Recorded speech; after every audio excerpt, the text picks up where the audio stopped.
I'm Matt. I'm a senior engineer here at Skyscanner. I'm a member of the data tribe, so we look after all things data. And specifically, I'm in the theft squad who look after the financial data. And then prior to that, I was at the BBC, where I was a lead engineer on the iPlayer back-end team. And if you wind the clocks back far enough, to a time where I had more hair and no idea what I wanted to do in my life, I was doing a PhD. But anyway, I've traded my hair for a sense of direction, and here I am. So I'll be talking about moving fast and slow. Like, it's a slight change to the title than one published, but the content's pretty much the same. I'll be talking about what it means to move fast, some of the techniques we can use to help us move fast, and what happens if we move slow. I'll be touching on examples from my experience, and hopefully there'll be something of interest for you guys you can take home later. But first,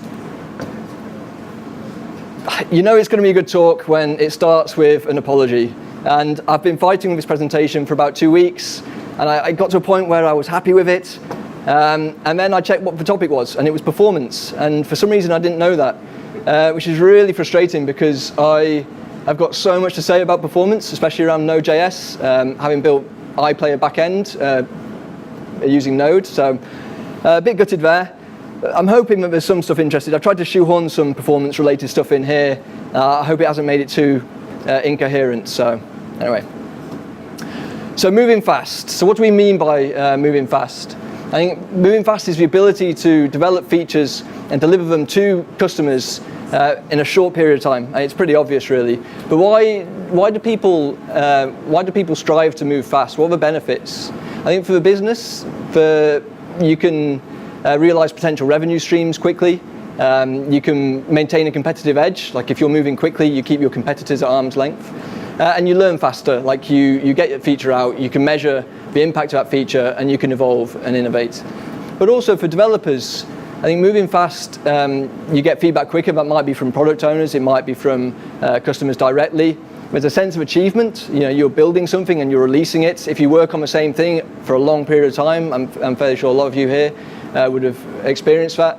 It gets quite frustrating, and also there's less downtime. If you're building and releasing stuff quickly and iterating, then you're not sort of wasting time on legacy systems and things like that.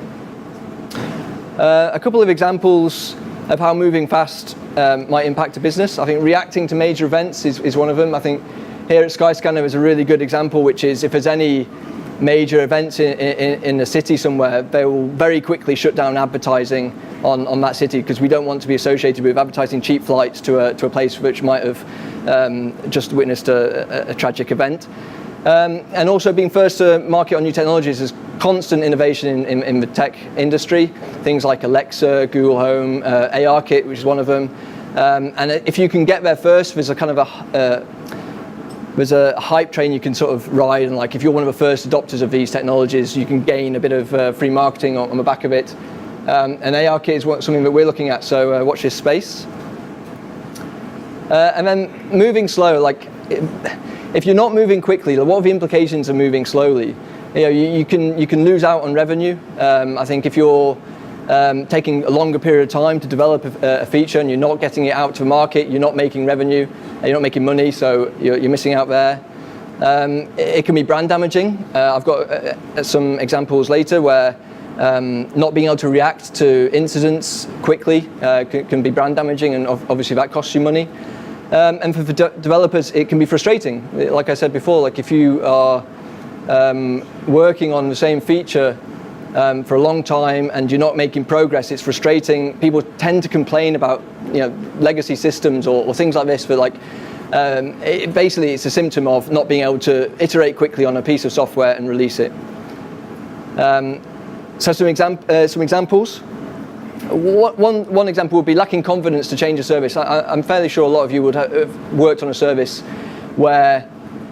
but maybe there aren't tests, maybe there's some tests but you have no confidence in it, maybe the release process is long-winded and it's not automated, and people get a bit edgy about releasing it. So like people don't want to change it, people don't want to release it, and like, oh, we shouldn't release it on a Friday or along these lines. And that can really impact you. And at the BBC there was a service, an API that got to such a state that no one dared change it. Everyone in the BBC was using it. No one dared change it. No one dared release it. And in the end, it blew up. And I think it was a period of downtime for 2 days, like the whole weekend. BBC was down, which is terrible. Ironically, that service was called Dynamite. It's now gone.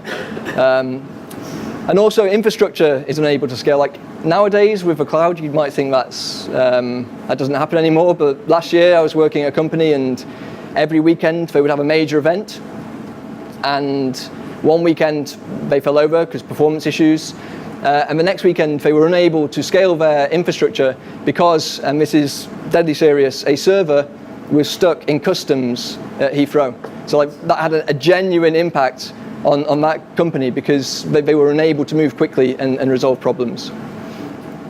But don't just take my word for it. I think Mark Zuckerberg once said, move fast and break things. Unless you're breaking stuff, you're not moving fast enough.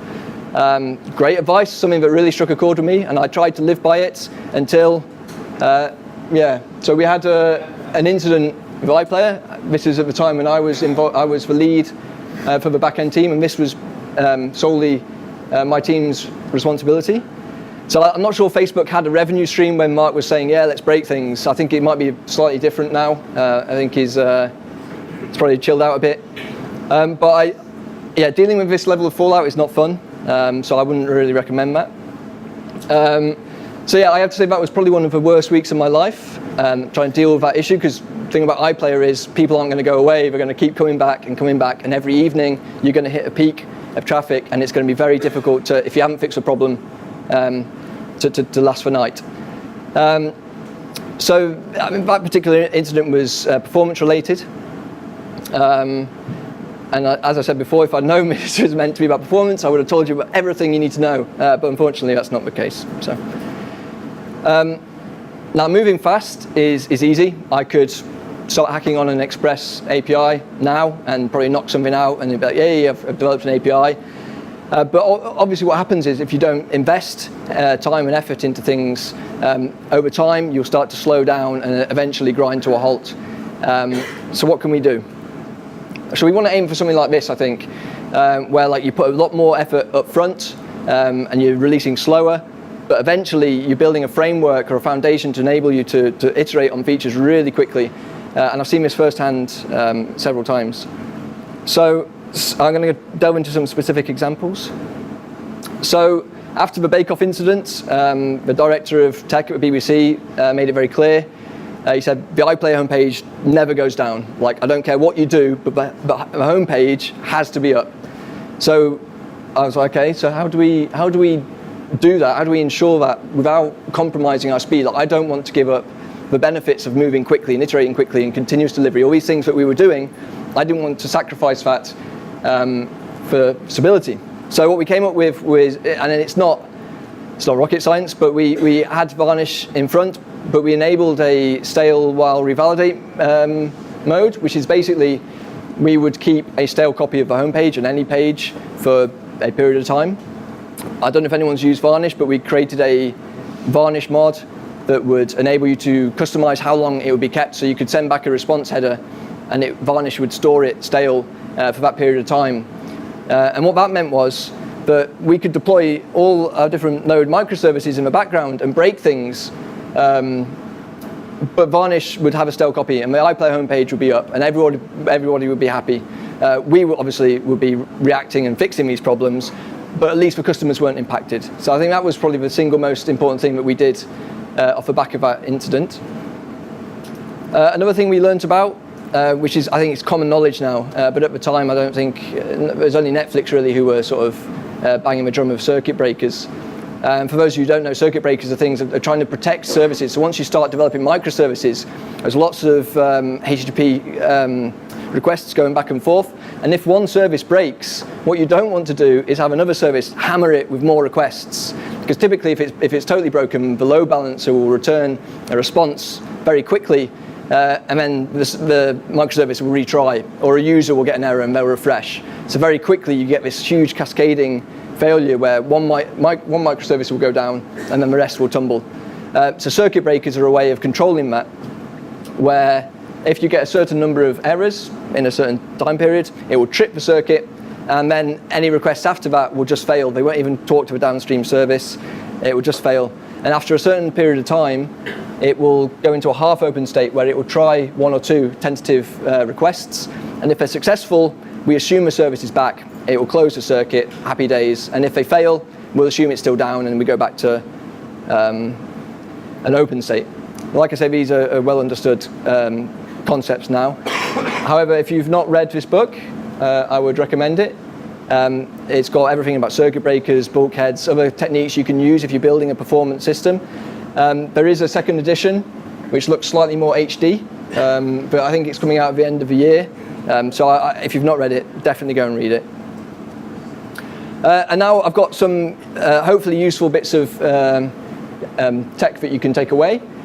So we found the Node sort of tooling for the things I've just spoken about kind of lacking.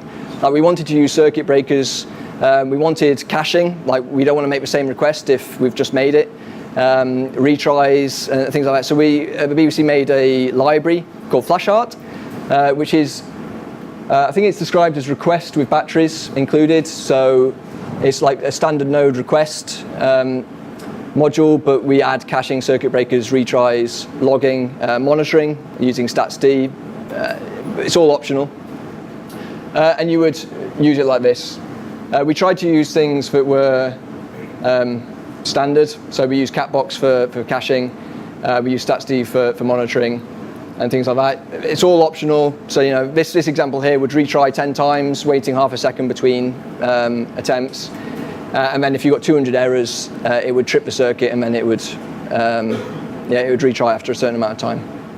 It's a very useful module. If you've not seen it, you should check it out.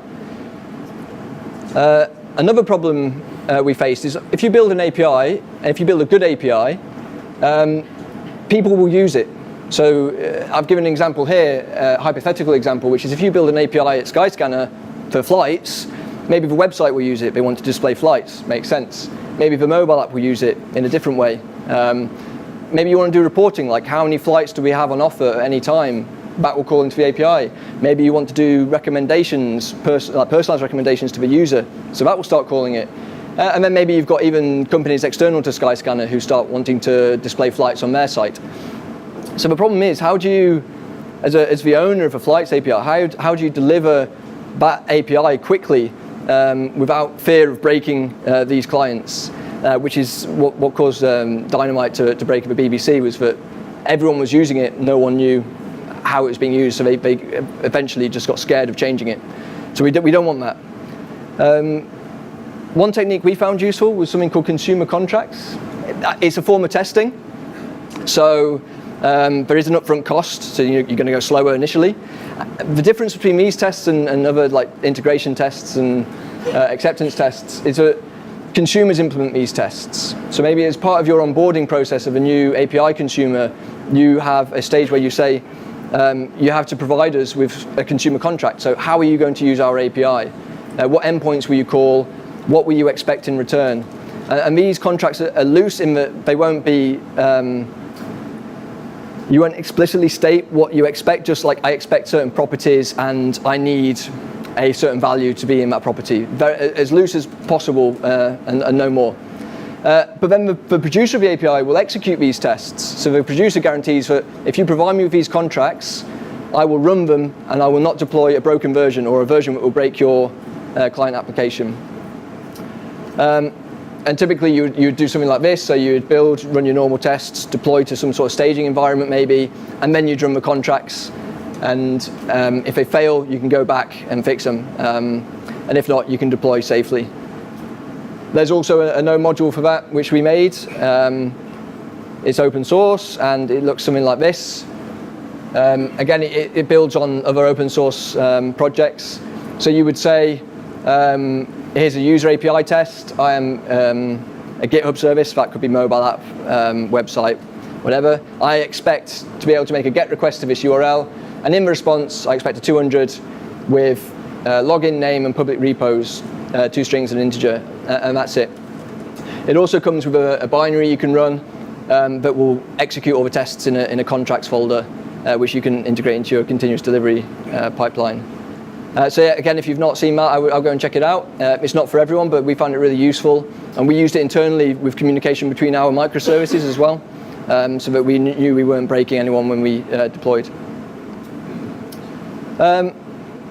So I'm more of a back-end developer than a front-end developer. I've only started dabbling. But I think React kind of echoes the same thing, which is like hey. Okay, so React is kind of similar, where it asks you to think about things up front. So you have to think about the components in your system. You have to think about how they interact with each other, and you have to think about where the state should live. Which, if you're hacking on jQuery, you don't have to think about. You can just start hacking, and it's much quicker to get going. But the benefits of React are that once you've got these reusable components, you can build something totally new very quickly. We have something at Skyscanner called Backpack, which is a series of React components. It's kind of like Bootstrap, I guess, in that respect, based on atomic design principles. I don't know what that is, but go and check it out. I'm more back-end than front-end, so yeah, let me off. And finally, we have something called M-Shell, which is an automation toolkit. And I think that M-Shell is basically codified my lessons over the last 5 years. From that moment where I broke iPlayer, and I was crying because it was down for a week, to now, like all these things I've just spoken about, M-Shell just does for you. Like if you want to create a new microservice, you type a nice command line, it creates a node microservice that will have monitoring. It has tracing using X-ray, it will have Dockerized builds, and yeah, so the idea is that you can take an idea to production in an afternoon, and I think every company should strive to build something like this. And that was it.